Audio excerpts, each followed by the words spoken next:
Welcome to the 1% Better podcast. My name is Sam Brant. Today we have Nate Kuhn on. This is where everyday Joes, investors, business people, individuals get 1% better every day. Nate, thanks for hopping on. Thanks for having me, Sam. Yeah, this is exciting. First podcast. My very first. Yep. Get it out of the way. That's Hopefully exciting. I don't screw it up too bad. Oh, no, you'll be just fine. You'll be perfect. So yeah, tell the people a little bit about yourself, where you grew up, what you do now. Yeah. What your hobbies are, what do you like to do for fun, all that good stuff. Yeah, so I'm Nate Kuhn. I'm an ag and commercial banker at Northwest Bank here in town, so right in the corner of South 16th and Duff. I'm not originally from Ames or originally from Iowa at all, so I grew up in Phoenix, Arizona, born and raised, spent 18 years there. Wow. I moved here to go to college, but not to Iowa State, so I went to Central down in Pella, played baseball there. And then like most people I run into that live in Iowa, they met somebody there and get married, and now they live in Iowa. So similar to me, I met my wife at Central. We got married in 2017, and I've lived in Iowa ever since then. So nice. Moved to Ames in 2018, so a little bit over, was it 8 years now? Yeah, already. Yeah, hard to believe. But no, most of my professional career, all of my professional career has been in banking. So if there's a job in banking from teller to now ag and commercial lender, I've done it. So there you go. Yep. Is that what you went to school for too, or No. what, unrelated?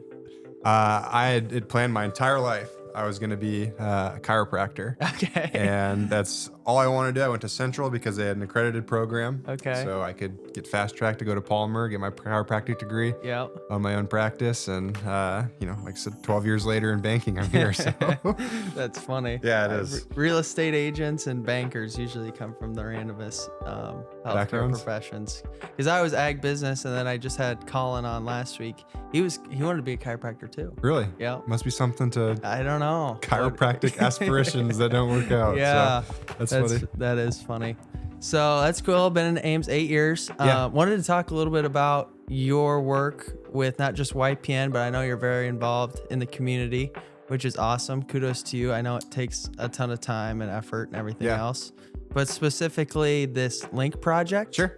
Your thoughts on it? It's coming. It's been in the works for quite a while in Ames, but I know you've done a lot of research on it, and it's very vital to the community, and just wanted to get your thoughts. Yeah, that's a great question, and appreciate you bringing that up. So one of the things we're doing through Area YP is we're trying to be good stewards for what the future of Ames looks like, and part of doing so allows us to advocate for the different kinds of amenities and attractions that we want to see, that people of our demographics, so young professionals, also would like to see and have here. So the Link as part of that foresight plan into what the future of Ames could look like, we think it's a really important development for a couple of different reasons. The biggest of which is it will help the city of Ames to have a more centrally located, a more downtown located kind of attraction area. Currently the way that the city's built is all of the shopping and hotels and stuff are all in the periphery of the city. So it's not really conducive for getting people here to spend their money in Ames. They kind of either arrive here for some sort of conference, Iowa State event being the big ones. Yep.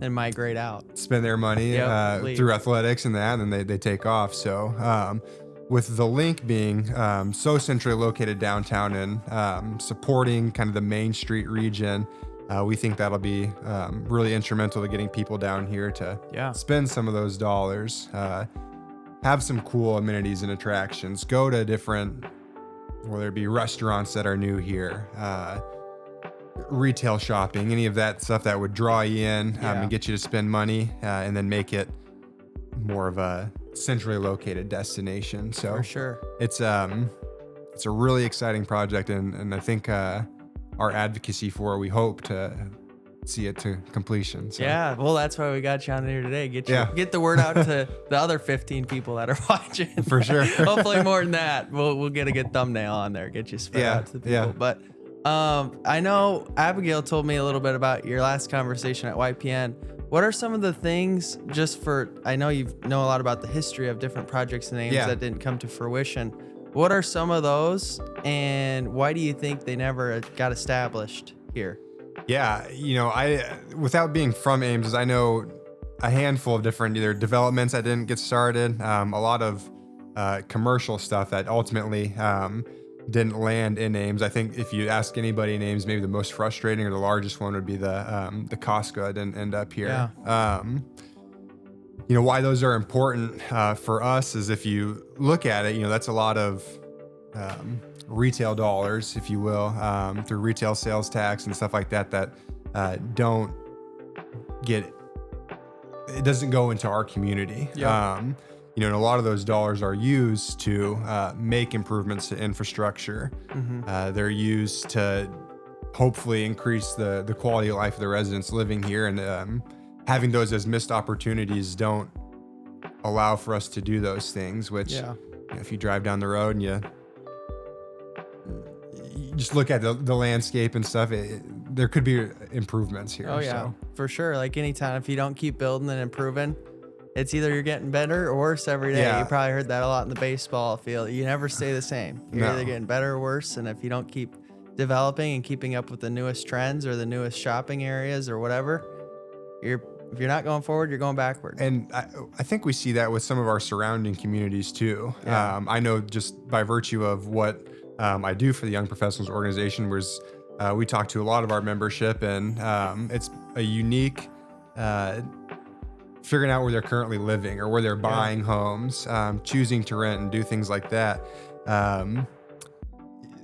A lot of us measure where we live based off of where we work or where we shop. And I think anymore, the commute is okay because we have things like podcasts, the radio, windshield time. People enjoy that kind of time to themselves. But what they don't want is to drive very far to go to do shopping or to go to eat or something like that. So they're choosing to live or whatever. they're choosing to live in those areas closest to that, and they're okay with commuting to work. Because a lot of people working inside Ames are living outside of Ames. And so we see that from the young professional lens.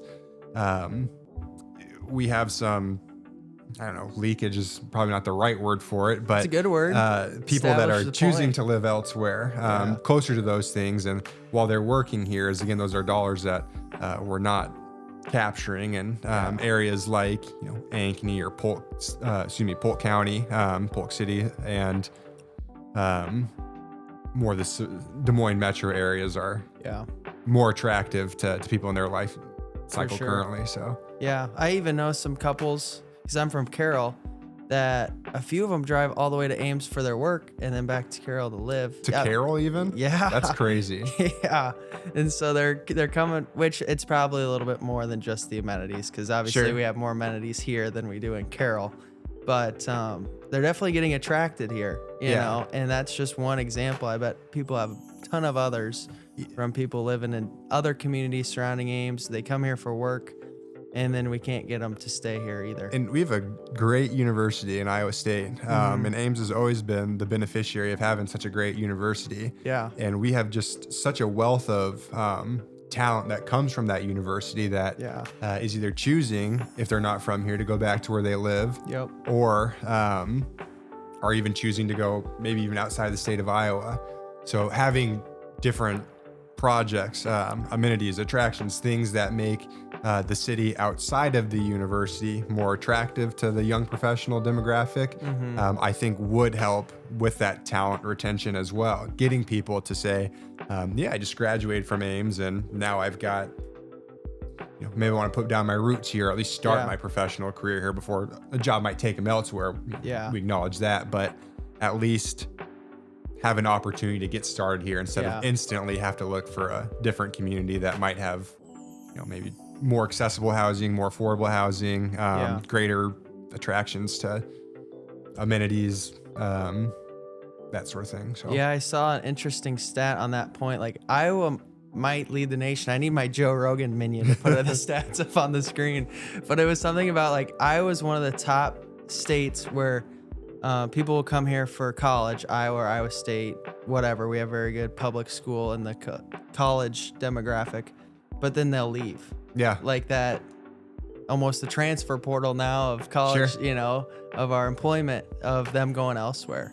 And I look at my friends that I graduated with, and if they didn't go back home to farm to their own community, which is a whole different side thing, they either went to Des Moines or they left the state. Yeah. You know, they went to Chicago, they went to Arizona, they went to Kansas City, they went to Minneapolis, and, you know, maybe it's something they wanted to enjoy other parts of the country where they're young, but it's also like, why couldn't we keep a few more of them here too? Because, you know, we are aging out. I'd love to know the average age of a homeowner in Ames. I bet it's a lot older than we both think. Sure. But, I thought that was interesting. I think it's interesting. And maybe that speaks to wanting to experience the world. I have the opposite side of the coin, right? Yeah. So I grew up in Phoenix and then I came to Iowa. So I had the big city perspective. And there is something about this, I think, you know, Ames, I think, prides itself on being a relatively bigger city for the state of Iowa standards, but allowing you to have that small community feel. And I think they've started to capture that essence a little bit. The state of Iowa itself, I think, does a nice job in providing a community feel wherever you are, and wherever you go is not far from home. But with those people going elsewhere, I think that they are choosing to maybe get some of that experience. Yeah. And eventually, I think they'll come back. Something ends up calling them home. I remember, I think the term was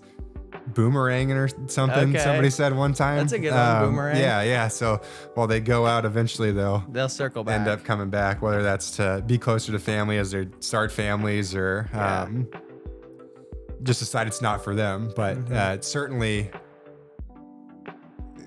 I'm not going to knock anyone for exploring anything, but to your point, right? If we had some of the attractions at a larger city, such as a Des Moines, or, you know, we don't have to quite be Phoenix by any means, but certainly enough to keep you busy on the weekends. Yeah. So what are some of the other projects? Obviously, Costco's a huge one. Do you have any other examples of things that weren't able to be pushed through for probably a various number of reasons? You know, a lot of them would have happened before I've been here, so I don't know if I'm the subject matter expert on them. But I do know from just conversations that there's I believe it was Rose Prairie. You'd have to Google what that is. Housing development that was going to go up by Ada Hayden that didn't end up coming to fruition. I think that was going to be about 300 housing starts or so. Wow, that's a lot. It is a lot, and I think the city could benefit from some more housing. You know, as we've talked, it's the barrier to entry in Ames, I think, gets exacerbated a little bit in that people do want to live in Ames, but the inventory remains pretty low. There is a demand for student housing, obviously, which does gobble up some of the single family homes, and it's just a bit of a hurdle. So, you know, I don't know if the answer is building more housing, but I don't think it'd be less. I don't think it'd be less. Yeah, I think. Well, I think nationwide we still we need 3.4 million homes, which is a large number, which is probably misleading. Because some markets, they don't need any more housing. I would say here in the Midwest, we definitely do. In Ames, for sure. I always kind of go back to Ankeny and Ames were probably the same size 10, 15 years ago. And Ankeny's way outnumbered us. Yeah. And a home builder here in Ames, I won't say his name, but he always shares the fact there's 99 home builders in Ankeny and only 23 or 24 in Ames. Really? Yeah. And so why is that? You'd think, well, there's definitely a much, I would say, demand in Ames and Ankeny. You Certainly. know? People want to live in Ames as just as much as they want to live in Ankeny, even though we might not have as many amenities as they do. We have the college and a few other things. Sure. But it's got to come down to some regulations, restrictions, making it harder. Like if you want to build a new garage in Ames, you know, say you bought a house, you don't have a garage, it's just $3,000 for the building permit, just for them to say yes. To build $3,000 for the permit. You're not even getting started, just $3,000 for the permit. And then if you want to build a new home in Ames, it's $5,000 just for the permit. So, you know, you'd think you could get rid of some of those permits with them out there charging for property taxes. You'd think Certainly. somehow they could figure that out. And there's a lot more to it than just Yeah. what we see, but you see some of those numbers, and you go to Boone, Nevada. I don't know their permit bounces off the top of my head, but I know it's a lot more affordable than that. Sure. Or Huxley, like look at all the development they're doing in Huxley just 5-10 years ago. I was same size as Slater, probably. Yeah, I think the joke, maybe it was a joke. It used to be, pretty soon with the growth of Ames and the growth of Ankeny, people would say, well, they're going to be damn near touching pretty soon. Yeah. And I think, Ankeny continues to come north, but Huxley, as far as it being engulfed in that, I feel as though they've done enough of their own development to stand on their own. So, for sure. Ankeny continues to work north, but I don't know if Ames is doing much to work south either. Yeah, it's that new, I don't know how many units that apartment building is. They're building in Huxley on the south side, and then that restaurant that's supposed to be like, it's similar to Provisions, I've heard, like upscale, nice American food, which is great for that community. And I feel like they're just going to continue to build, which is great. They need it, And I think that they're aware that getting people in houses there is inherently good for the community. So I think they continue to advocate for having developers come in and do that work. For sure. Another fun fact that I heard someone else that might play a little bit into it is in the building code. One of the newest things that they've implemented lately is if you have an island here, you can no longer put outlets on the island in your kitchen. What's the thought process on that? I would think there was probably some kid one time that there was a crock pot and he hit the cable and spilled on it. Probably, but it's just like little things like that add up, that there's so many of them. Yeah. That I think is one of the reasons why we only have 23 home builders here. At the end of the day, and maybe you'd know better than I would, there's obviously a cost associated with building a home, and a home builder's expectation would be that they're going to make a margin on that. Yeah. And the more you load expenses on the front side, the more that margin shrinks, and also the more, the less likely that home builder is to then take on a project of that nature, right? So for sure. Yeah, I don't know. As far as benefits, I don't know if the city still offers a tax abatement for new construction or not. It might, I don't know. But no, it'd be interesting to see what the home builders, their sentiment is on building here, and some different collaborations that would allow them to do that more easily, for sure. For sure. Yeah, it's interesting. And I don't know. There is a lot of moving parts, and I guess that's why they have the structure they have. But I think we're all, at least me, we're kind of fed up a little bit with the oversight and too much regulation. Sure. Let's just make it simple. I understand that you have to have taxes and you have to have things to pay for schools, roads, and everything else. Yep.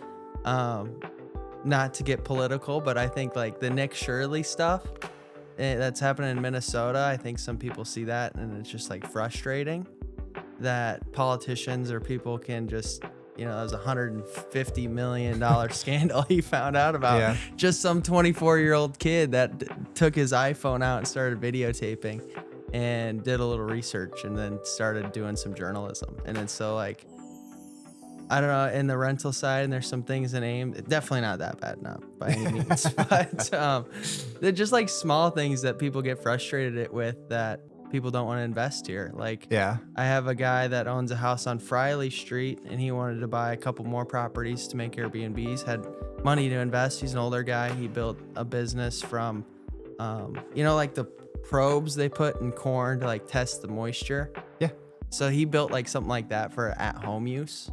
Okay. And so he installs them all over the world, nation. But he grew up in like southeast Iowa, but went to Iowa State here. So he's always had Iowa State is home. Yeah. Wanted to buy a couple more homes here. And then after the process he had to go through with the city for the regulations, he's like, I'm not doing that.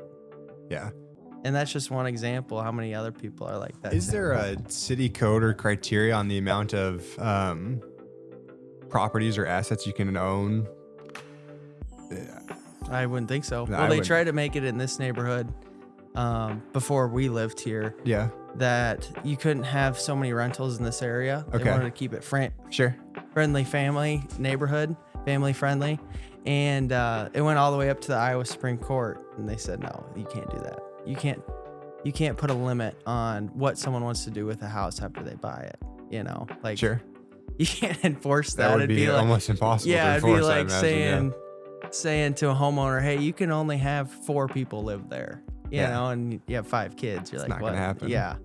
So they tried it and didn't work out. So that's kind of what we're up against. Yeah, I think you bring up a good point in that one of the things that I think we look for is transparency, Mm-hmm. and deregulation might not be the right word, but better understanding. One of the things that we always talk about is coming from a place of yes.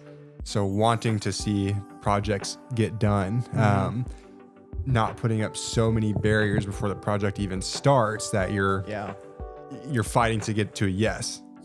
So we always talk about, let's get the ball rolling. Then if something comes up, sure, we'll address it. Yeah. But the fear of there being an obstacle is no reason not to start. Yeah. And sometimes it feels as though we want to make sure that point A to point B is completely done. There won't be anything that ever comes up, and it prevents us from even getting going. When the reality is, we could get going. Then if something comes up, we'll address it or tackle it. But certainly nothing to prevent us from even getting started. So one of the things that we're working on with the Young Professionals group is doing more advocating in a way. So using our collective community voice and having those conversations with whether it be city leaders, city council, whoever, and just telling them these are kind of the things that we'd like to see.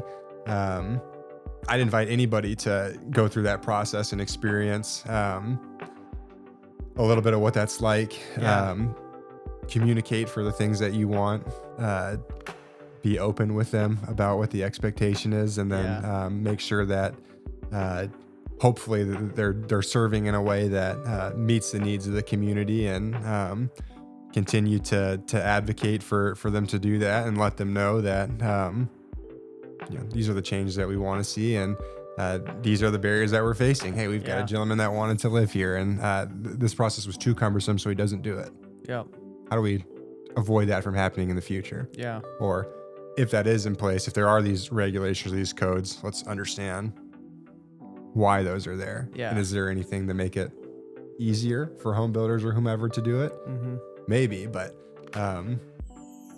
just challenge ourselves to be part of that conversation. Yeah. Because like the Link project, whatever company or individual is investing that type of money, it's what, tens of millions of dollars? Certainly. Do they have a number on what they're thinking it's going to be? I think through construction, I think it's going to be about 150 million is what they think. And that'd be a multiple phase plan from the event center to hotel, some retail shopping, and then some multifamily there. But I know Discover Ames is kind of the entity most responsible for the Link project, if you will. So I would consult that organization, and they're a wonderful organization anyways. They do a great job advocating for Ames and getting people here. For sure.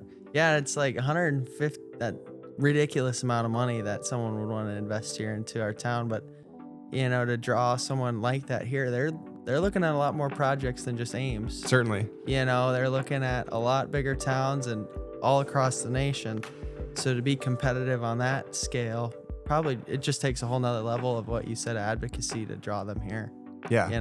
Yeah, it does. And having great community champions to do that helps. And I think having great community champions starts with having a community you're excited to champion, and making this community what we hope it can be, would look like in the future, will look like in the future. I think, like I said, again, with the Young Professionals I think we have an opportunity to start having those conversations. So. What made you so excited about living here in Ames and being part of that? Because you don't get paid to do any of this. No, no, I don't. It's not like you're paying you a nice big fat banker salary to do this. Yeah. You're doing this for free, taken away from time. You could be golfing, hanging out with your buddies, being sure. with your wife, whatever. What gets you so excited to do this every day? What gets me so excited to do this every day? Or some days. Yeah, that's a great question. I love, I don't know. I just love doing hard things, it feels like. And this is certainly a challenge, but it's an exciting challenge. It's a noble challenge. The people we do it with are excited about it. Our opportunity to make an impact, I think, is measurable, and I think that makes it exciting. But I think I've just always liked tackling hard projects. Since I left Phoenix, I've loved the communities I've lived in. Phoenix Pella's a good area. Pella is a good area. Phoenix is a different beast. Pella was wonderful. Yeah. When I started in banking in Pella, I worked for a larger national bank. Okay. And it was unpopular because Pella is such a tight-knit community. Oh, yeah. And we were always doing community engagement things to show that, we are a part of this community. We are engaged. The people that live here continue to make an effort in doing so. And I think that's what got me started on doing the community activities. And then from there, I just kind of started to really like it. So when we moved to Ames, it was, hey, I really like doing all that stuff. How do I plug in here? And through the young professionals and then some different nonprofit service organizations that got plugged in here. And it's just a lot of fun. It's the reason I work for a community bank now. I feel like Northwest is probably one of the best at doing that. Out of the banks in town, like you guys are everywhere. Yeah, thank you. Which is great. It's just cool. It's awesome. We have a great sense of pride, obviously, for the community that we live in, and working in community banking means a lot to our organization, and that the dollars that we hold on deposit get reinvested back into our communities, so they don't. Like larger banks, they don't get shuffled out to go to, New York or LA or anything like that. Is those dollars that are spent in this community get pushed back out into the community, which is, like I said, one of the reasons why working for a community bank was so attractive, and especially this one because we do such a nice job doing it. But because your main headquarters is in Spencer. Spencer, yep. Okay, yep. And you only have Iowa branches. We have one in Omaha. One in Omaha. Yeah, they're consolidating. We did have a couple of locations that are now consolidated on into one in Omaha, but other than that, we kind of play in the sweet spot of the 30 corridor and the 35 corridor, so the northwest part of the state. Yep. God's country then, over there. Yeah, that's what I hear. And then Ankeny, West Des Moines as well, kind of a little bit outside of that footprint, but. Okay, sweet. I don't think you have one in Carroll, but I'd always see your branches. So. No, and Carroll always feels like, I don't know. I don't make any strategic decisions for our organization, but Carroll seems like a town that's done pretty well for itself over the years, and very similar to Pella. I feel like it is. Is it? Yeah. Like not to the Pella. I don't know. I feel like Pella's maybe just little. I don't know. Yeah. I didn't grow up from Carroll County. I went to Glidden, so they'd always make fun of us as being the rednecks. Really? Yeah. So they'd be, time anyone came from Glidden, they would just view us as. That's what someone told me once. I thought it was funny. But. Yeah. I can't remember where Arweva, I think. Yeah. Is where Doug's technically from, which is just outside of Carroll. So I don't know anything about that area. I think the farthest west I've been. Jefferson. Okay. I think. Yeah. Is there a Northwest Bank there? No. No. Okay. No, I only went for the apple orchard. Oh, okay. Which it feels like everybody goes there for that. Yeah. But they've done a nice job. I think they. I think the Alliance gave. I think it was the Deals actually a nice housing recognition for work that they'd done over there. Converted some properties, I think, maybe. Yeah, I met one of the owners once. I talked to him for a little while because we'd go to Deals quite a bit, being close. So I grew up I was in the bus when I lived on an acreage, but the bus route would go Jefferson would come right by my house, Glidden, Lake City, and Peyton Cherdan. Yeah. which is where Everything. Joel's from. Gotcha. It's Peyton Jordan. And so I was like right in the middle of all those. So it was about the same drive if I wanted to go to Jefferson or if I wanted to go to like Carroll from my parents' house. So yeah. So you had a bunch to choose from, and you chose the one that was rednecky, huh? Yeah, well, that's where my dad went. So there you go. we didn't have a choice. That's funny. But it was good. You get a lot of cool benefits of going to a small town and something, you kind of just friends are chose for you, but there's still a lot of good connections that come from that. It's unbelievable the amount of people that Doug, my boss, grew up with and that he still knows, or you can say their last name and he'll know mostly everything about them, where their farmstead was or whatever else, what they did in town, who all their siblings were. It continues to blow my mind coming from 4.5 million people in just the greater Phoenix area, and now just the community that you can build in those smaller communities that are a couple thousand people. How do you like doing ag banking now compared to growing up in Phoenix? So how do you get into that niche? And what do you think about ag finances, ag market overall? I will say I am the benefactor of having a wonderful ag team to ask any questions or anything to. I don't know a ton about ag. I know a lot more about farm real estate than I do about, operating crops and especially livestock, stuff like that. If that's your go-to, I'm going to tell you to go to somebody in our organization, but maybe not me. We've got great experts on it. I'm not the right guy for it, but certainly commercial, well-versed. Ag, sometimes like a foreign language, but that's where I'm lucky is we have such a deep knowledge and diverse backgrounds for a lot of our bankers, as they know ag like the back of their hand. So do you do many ag real estate loans lately, or mostly commercial stuff? Mostly commercial. We've had an opportunity for a couple, but a lot of those, if they're interested in buying ag or farm ground as an investment property, then we're obviously able to see what kind of debt that would service. It's a pretty easy underwrite. It's just like much. Commercial real estate. Yeah, I tell not you, much. won't service much. No. But as you get more complex with some of the operating stuff, it's kind of maybe a little more over my head. But what are rates now these days for commercial stuff? Commercial stuff? Obviously property dependent, but property dependent for sure. They'd probably tell you. Can you get below 6 on some things? For the right borrower, maybe. Okay, for the right guy that knows the right guy. Yeah, you're probably right around there. Maybe a little bit north of that. Yeah. I don't want to give a rate out for anybody who's just from a different bank watching, you know what I mean? But no, you might see it at a 6.5-ish, something like that. Maybe a little bit north of there. Okay. Because it'd be interesting all talking about how Powell that's leaving in May, and they're gonna get a new, and then could fluctuate rates maybe a little bit depending on what the Trumpster does. It's always funny that I think so much of what dominates the conversation about rates is when people talk about the Fed cutting rates or doing that activity. That Fed funds rate measures to a very specific rate, and that's how the Fed does some of their borrowings. But as we talk about mortgage rates and stuff like that, a lot of those are tied closer to treasuries, which would move independently of the Fed funds rate. So if you're looking at buying a home and you're hearing on TV the Fed's going to cut rates,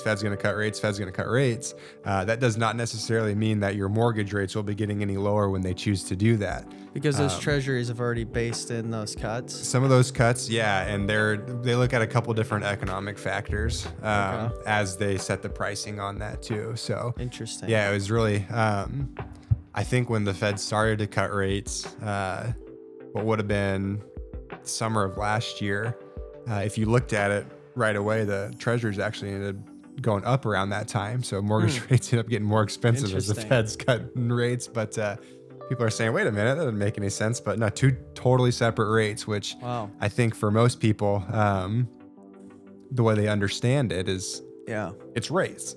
That's just one thing. But do you think that's the biggest things that's misunderstood in your industry?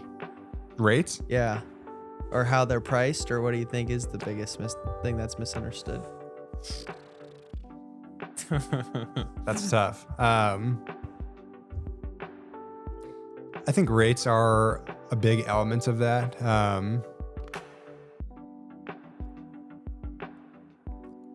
It's tough to be a barrier between what somebody wants and aspires to do and not being able to do it for whatever reason. Finances in themselves are a very personal conversation for most people.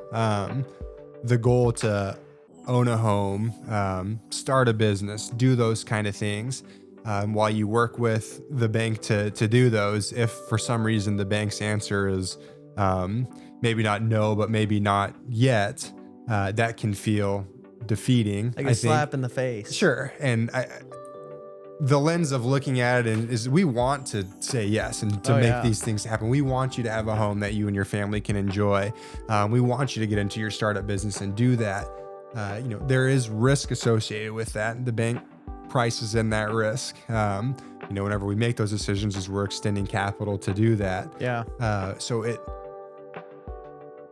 it's an agreement from both parties that we're going to operate as, agreed to. Yeah. But I think that's maybe the most difficult or misunderstood part is, the bank's not running around trying to charge you a fortune or get rich off of, anybody.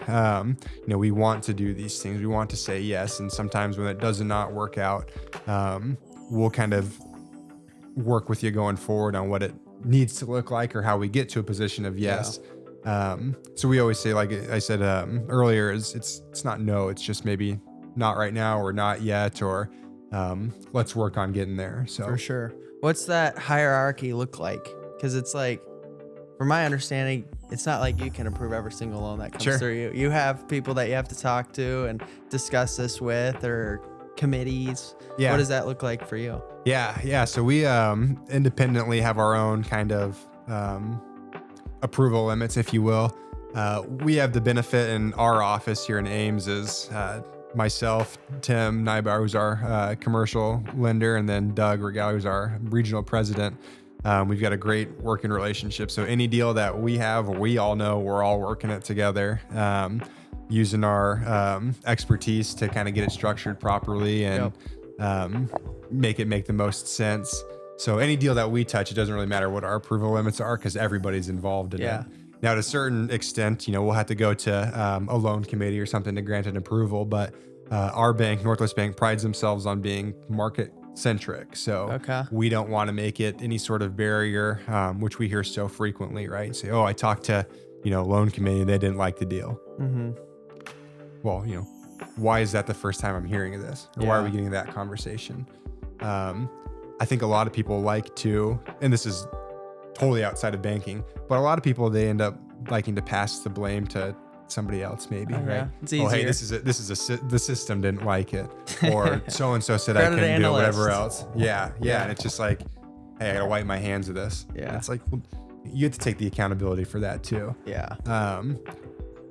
And that's not something that anybody wants to hear, right? If I went to you and said, hey, I can't do that because loan committee didn't like it. You'd say, well, who the hell is loan committee? They don't know who I am or whatever else, right? So we try our best to,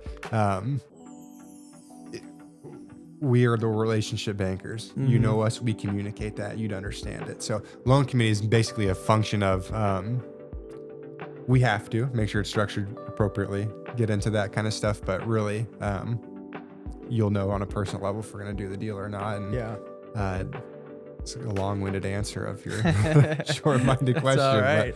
But it's I didn't think getting into banking I'd be doing it super long. So the reason I got into banking is I dropped out of Central after my freshman year.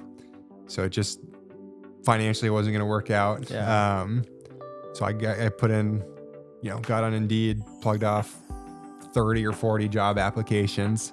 And the bank that I ended up working for was the one that called me back. So I started as a part-time teller at a job that I worked for about a week and a half as a busboy at a restaurant in Pella. And I was going to do the teller during the day and then bus tables at night. And within my first week of working at the bank, they're like, "You just want to go full time, dude?"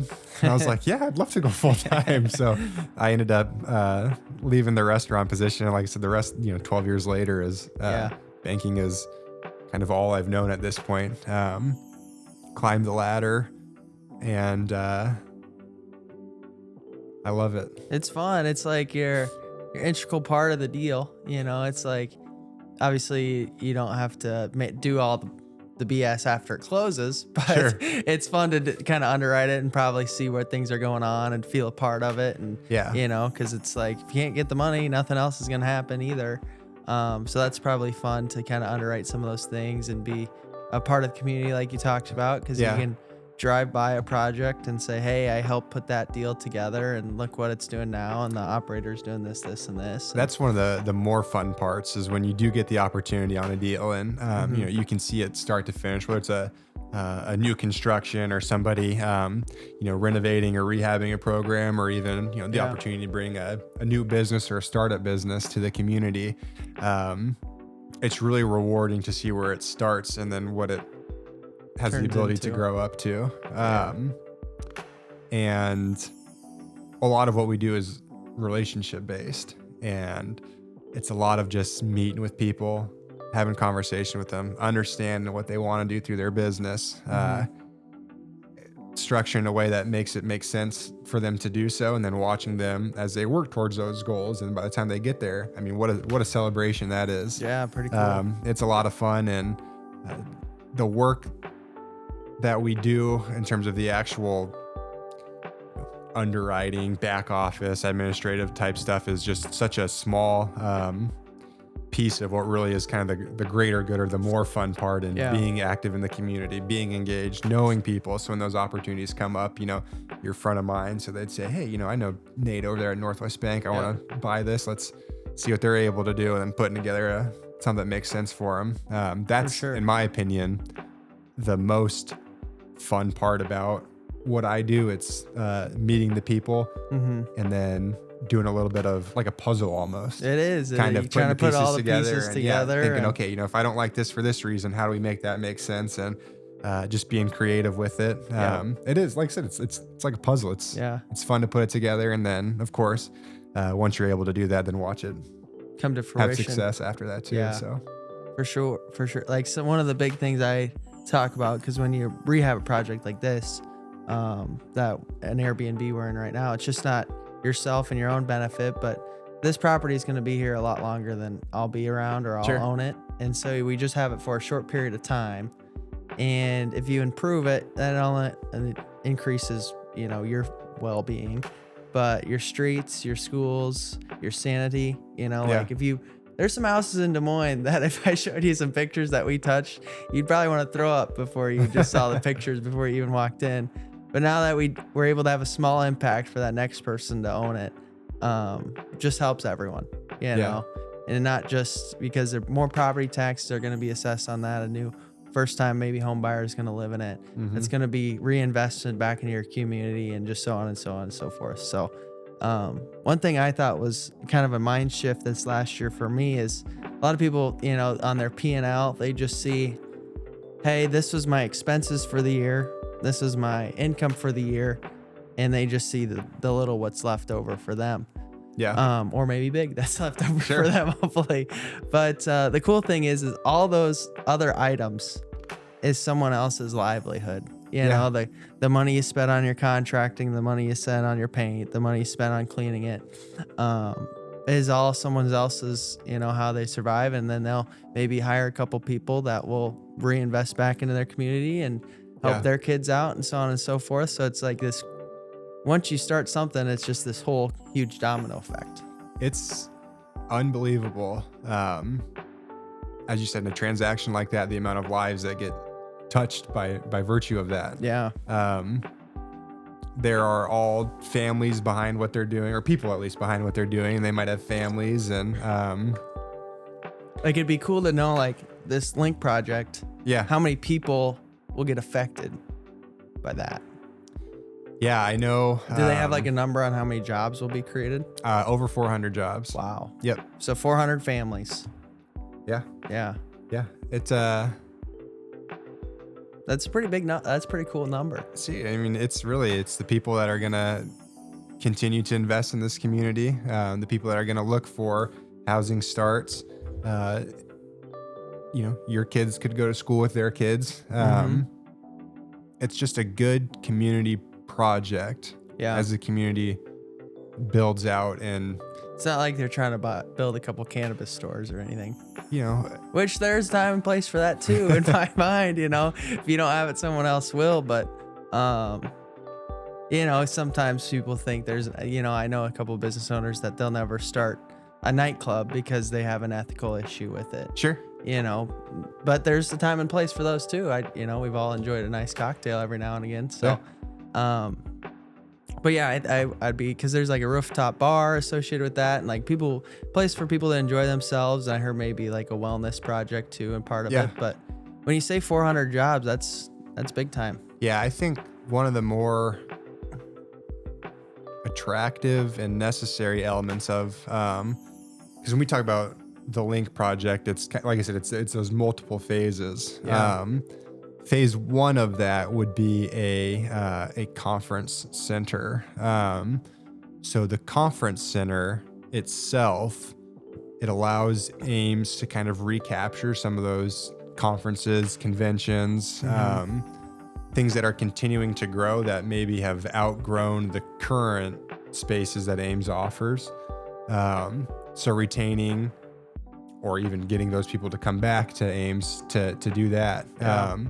It's a space that allows you to celebrate your, classmates, coworkers, if they have a wedding or something of that nature. It's a great space to get those people together involved there. It's really just, it's such a important cornerstone for what could be the redevelopment of that whole district down there on Main Street. I think, a rising tide lifts all ships is kind of an analogy that we like to use a lot. As it currently stands there, those lots are... It's not like you're tearing anything down either. It'd be different if you had to wipe out a whole block of existing businesses that were, maybe older brick facade or whatever. Sure. To put up this whole new, but it's completely untouched. Yeah. That's the other thing that... At least it has been for... a while. At least, a couple... it's been maybe Ever since even I've inception been before I started in Ames. But I believe at least... Next year, I've been in Ames for 10 years, and I've never seen anything there. Okay. So, you're probably the old dogs. I always hear the stories of what used to be here and there, but there probably was something there at some time. I have no idea what it would be. Yeah, I think it's interesting. They did a public forum for the Link, and to start the public forum, one of the things that they showed was a picture of Ames Main Street from, I think it was 1960 or so. Okay. And they compared it to Ames Main Street currently, and it was identical. Oh, wow. And that's not to say that historical preservation is not important, and your Main Street district certainly should have some historical tones, but it's a long time. It is a long time. 65 years, 66 years. It's just some additional development around it, perhaps. Yeah, for sure. Could have been warranted. Just in Kansas City last weekend for the game, we just went on Friday, and they definitely have a lot of, older buildings that they're redeveloping and bringing back to life. Yeah. But they definitely have an area that brings in a lot of foot traffic too. Yeah. And so there's kind of parts, it's not just a or thing, it's usually and. I know this Ames isn't going to have their own power and light district per se. Well, they're kind of like got maybe with Sci-Town, maybe something. I think that the important differentiator, I think Sci-Town would be a great project. Those dollars will go towards athletics. Yeah. If Ames can get the Link or event center or something like that, those are dollars that'll go back to the city of Ames. Mm-hmm. So when you do get those opportunities to host those events, conferences, conventions, all that stuff, attract these people here, they're going to spend money down here similarly to how people were spending money down there in Kansas City, right? What a massive influx of revenue for the weekend down there. I guarantee you, those businesses love having the Big 12 tournament down there because 100%. people are coming from all over and they're spending money. Now, a little bit different scale, right? But same idea is that people will be coming here for all those same sorts of things, staying downtown in that kind of this more social environment there, spending their money there. That's all going to go back to the city, which then will be used to increase or improve infrastructure and all that good stuff. So 100%. it's just like I said, rising tide lifts all ships, and For sure. I think it'll be great. Yeah, that's awesome. Couple final questions here Certainly. for you. If you had 12 months off and a blank check, because I know you're very community 12 months involved, off and a blank check. what would you spend that towards? Use it on? Man, Anything close to your heart? close to my heart. There's a lot of really good organizations in Ames that do a lot of really, really good work. So I think philanthropically, I'd like to do some giving. Tell me more about that. I can't name any per se, just 'cause, but no, Ames has a wonderful nonprofit community, and a lot of the nonprofit communities work hand in hand. Nonprofits in our community work together to kind of foster relationships with each other, and they all do a wonderful job making a positive impact on the community. And so just to give them more resources to continue to operate, I think would be wonderful. Selfishly, I'd play a lot more golf. Love golfing.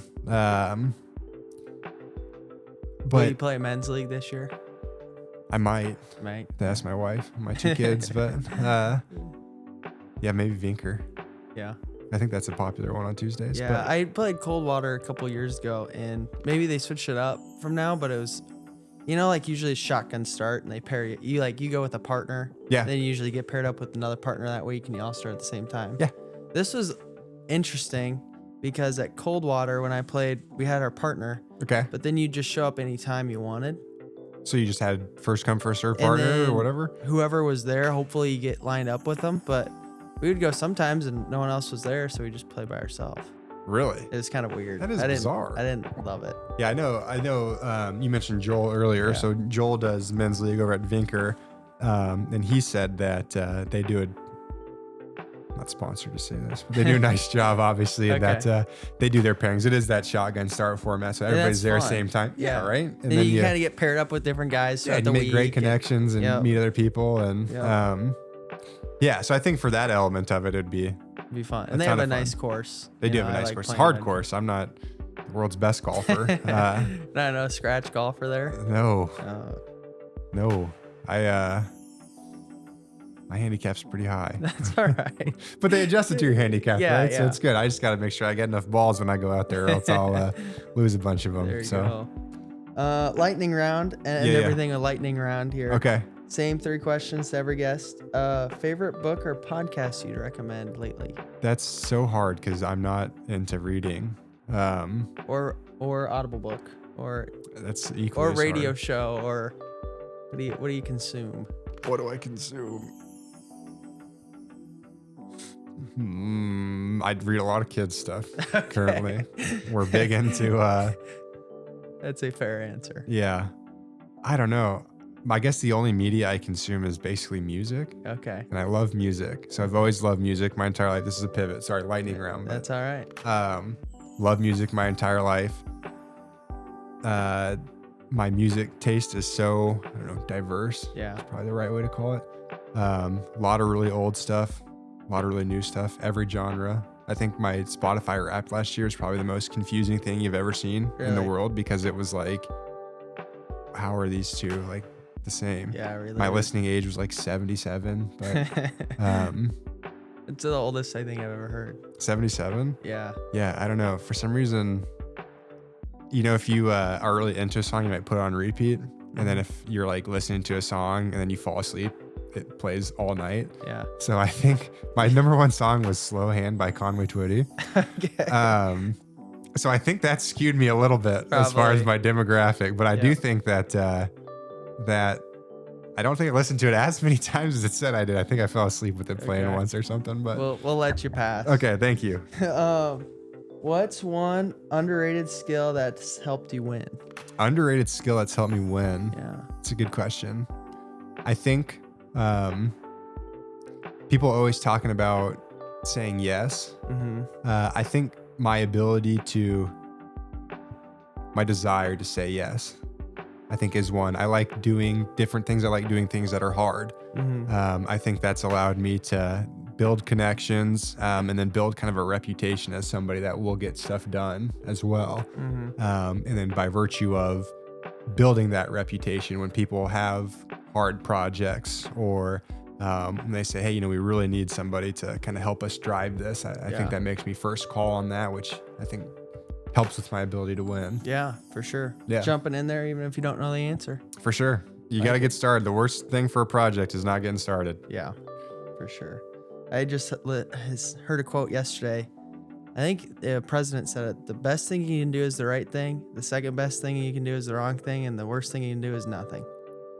Makes a boatload of sense. Just get in there and take your first steps. You might fall, but at least you're moving forward. That's exactly right. I like that. Thanks for sharing that. Yeah, no worries. And then lastly, how can people find you? Maybe they want to do a loan with you, talk about the Link project. How can they reach out? Yeah, I'm everywhere in the community. So you go to any community event, you'll see Nate there. Yep. I'll be at the bank. I'll plug my business card or something. Yeah. And they can get a hold of me, talk community projects, talk banking needs, talk whatever they want to. I'm cool. Always available. So we'll throw your email in the notes here. Beautiful. Yeah, just put it right there. Edit it in there. Yeah, edit it. Yeah. Nate Kuhn at Northwest Bank. There you go. Sweet. Well, thanks for hopping on. This was great. No, thank you for having me. This was a lot of fun. I appreciate you